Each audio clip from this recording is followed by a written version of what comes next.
Menteri ki Kampen Roysor Bah Sniawbhalang Dhar minta kesengi ula Plie pyrda Maw Nongrim jong ka Iew Laitumkhrah Municipal Market ke badan Shillong. Ya ka jingpen bahaya ka ne ka Iew la kershan da ke Shillong Smart City Limited ha ka jinglut ka ba arbu praklur prapusau lag ribu hajar shispa lai pendai tingka bat pentri kam da ke Shillong Municipal Board. Habaya keren hakani kesengi uba adhar ula ong baka jing ang nuot jekinong shong shnong kala or long menta kesengi daka bapli ya uneu Maw Nongrim jong kani ka Iew. Nagaling jong government wala ringi ra ka project ro krim ka jingi telang jong gi nong shong shnong ni song thu kampo shi shi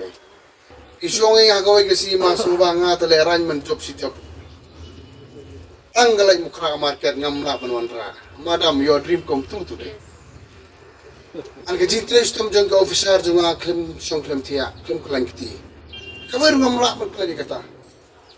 hanay ni song thu hakating wok nila man lai kanu kanu kakam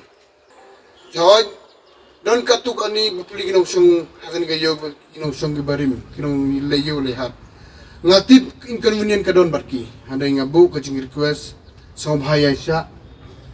nga tharain kaling gomeng in push kat balak ni pendep ni project kapor biang kanang ba ngisong thu nala dep ni project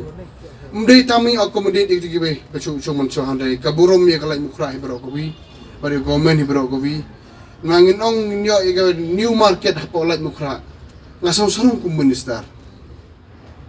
ngisong thu i baros ka tu ki biru ki jong ba tip kini yo lai mukra try kan kala haunted house no. Don't give a cranberry, but it's true, it's a fact. Haning isong sarong badak kat kumbolong mentan kiti ngilalap kriya no inwan ras dan new market hangi. Habaya kerana kani kesengi kedekot ka yang dor bar ke kong amprin ling do kala ong ba ka Iew Laitumkhrah ka de ka dak ka shin jong ka jingroy. This is something that remains to be a main engine of economic growth of the people of Laitumkhrah. We must respect the Honorable Minister Urban Affairs, Mr. Sniawbhalang Dhar, who has taken a keen interest to ensure that this project takes off in the right direction. We, the people of Laitumkhrah, are indebted to the starting of this project. It has been a dream of all of our MLAs of the past, and I must be selfish and make a clear mention of my late father,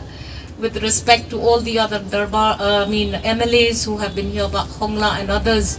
who always thought that the day we will be able to see this project take off will be great hope to the people of the constituency in general.